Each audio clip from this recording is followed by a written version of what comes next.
Hello students, आज हम पढ़ाएंगे आपको जेंडर और जेंडर कितने प्रकार के होते हैं और उन जेंडर को हम कैसे समझेंगे, इसके बारे में आज हम बताएंगे कि हम आपको उन जेंडरों को सरल तरीके से किस तरीके से आप समझ सकते हैं। तो हम चलते हैं जेंडर के बारे में। जेंडर मतलब होता है, हिंदी में इसे जेंडर को लिंग कहते हैं और जेंडर को 4 भागों में बांटा जाता है, जैसे masculine gender, feminine gender, common gender और न्यूट्रल जेंडर। जो मैस्कुलिन जेंडर होता है उसे हम पुल्लिंग कहते हैं। पुल्लिंग का मतलब होता है पुरुष। ऐसे शब्द जिनसे पुरुष का बोध होता हो उसे वह शब्द जो है मैस्कुलिन जेंडर के अंतर्गत आते हैं। जैसे कि मैन जो है पुल्लिंग है, यानी मैस्कुलिन जेंडर है। बॉय, किंग, फादर, इन शब्दों से ऐसा बोध होता है कि ये पुरुष हैं, इसलिए जो है ये मैस्कुलिन जेंडर के अंतर्गत आते हैं या इसे पुल्लिंग भी कहते हैं। फिर यहाँ देखते हैं फेमिनिन जेंडर। फेमिनिन जेंडर यानी स्त्रीलिंग। ऐसे शब्द जिनसे स्त्री का बोध होता है, ऐसे शब्द जिनसे स्त्री जाति का बोध होता है, उन्हें हम फेमिनिन जेंडर कहते हैं या स्त्रीलिंग कहते हैं। जैसे वुमेन, काऊ और क्वीन। इन शब्दों में आपने जब पढ़ते हैं हम लोग तो इन शब्दों से ऐसा बोध होता है जैसे कोई स्त्रीलिंग है। ऐसे ही हम देखते हैं कॉमन जेंडर। कॉमन जेंडर को कहते हैं हम लोग उभयलिंग। कॉमन जेंडर को कहते हैं हम उभयलिंग।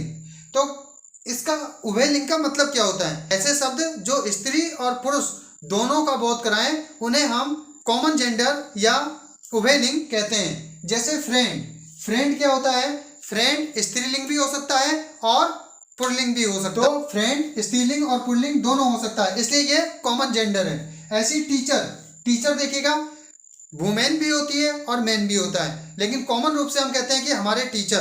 तो टीचर का मतलब है स्त्री और पुरुष दोनों का बोध हो रहा है, इसका मतलब है ये कॉमन जेंडर है। ऐसी पेरेंट्स में माता पिता, जबकि माता क्या है? वो फेमिनिन जेंडर है, जबकि पिता क्या है? मैस्कुलिन जेंडर है। लेकिन जब पेरेंट्स शब्द आता है तो बन जाता है कॉमन जेंडर। समझ गए आप? तो ये जो कॉमन जेंडर है इसमें स्त्रीलिंग और पुल्लिंग दोनों शब्दों का प्रयोग हो जाता है या उनसे दोनों शब्दों का बोध होता है। आगे देखते हैं हम न्यूट्रल जेंडर को नपुंसक लिंग कहते हैं। इसमें किसी भी लिंग, कोई भी लिंग नहीं होता है, ना तो स्त्रीलिंग होता है, ना पुल्लिंग होता है, ना दोनों ही लिंगों की बात होती है। तो इसमें जैसे देखते हैं बुक, यानी कि इसमें एक प्रकार से आप ये समझ सकते हैं साधारण भाषा में कि ये निर्जीव चीजें होती हैं। आप साधारण रूप से ये समझ सकते हैं कि ये निर्जीव चीजें होती हैं। जैसे कि बुक जो है इसमें कोई लिंग नहीं होता है। ऐसी टेबल, इसमें कोई लिंग नहीं होता। फैन, कोई लिंग नहीं होता है। चेयर, और सभी आप देख रहे हैं जो निर्जीव चीजें हैं। तो इसका मतलब क्या है? ये नपुंसकलिंग है, इसका कोई लिंग नहीं होता है, इसे न्यूट्रल जेंडर भी कहते हैं। अब बात आती है इन जेंडरों को कैसे चेंज किया जाता है। जेंडर की बात करते हैं, जैसे बॉय का क्या होता है? गर्ल होता है। जेंडर चेंजिंग, जब जेंडर चेंजिंग की बात आएगी तो बॉय का गर्ल होता है। तो ऐसी चेंजिंग जेंडर के कुछ रूल होते हैं, तो मैं आज आपको 3 रूल्स के बारे में इसमें बता रहा हूं। जैसे कि पहला रूल है हमारे पास शब्द बदलकर। शब्द कैसे बदलेंगे? जैसे मैंने बताया आपको, जैसे बॉय है तो क्या हो जाएगा? गर्ल हो जाएगा, GIRL।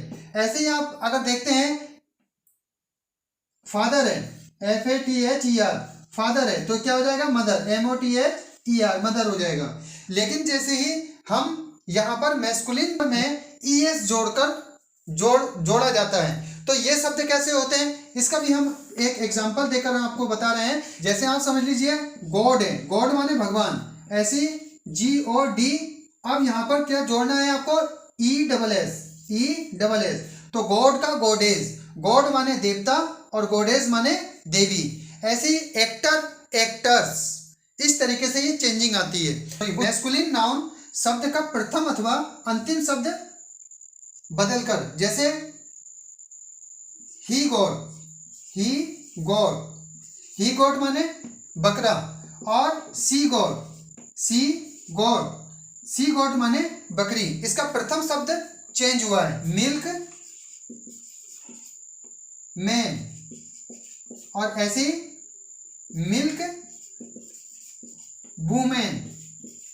तो इस तरीके से यहां पर लास्ट वाला शब्द चेंज हुआ है, इसमें अंतिम और प्रथम शब्द चेंज हो जाते हैं। तो कुछ मैस्कुलिन जेंडर में ऐसे रूल लगते हैं जो केवल 3 रूल हैं। यदि आप इन्हें याद कर लेंगे और आप समझ जाएंगे तो बड़े ही आराम से इन चीज़ों को कर सकते हैं। यदि स्टूडेंट्स आपको हमारा चैनल पसंद आता है तो चैनल को सब्सक्राइब करें, वीडियो को लाइक करें और अपने दोस्तों में शेयर करना ना भूलें। और साथ ही साथ कमेंट करके बताएं आपको वीडियो कैसी लगी। और अधिक जानकारी अगर आप चाहते हैं तो कमेंट कर बता सकते हैं। जय हिंद, जय भारत।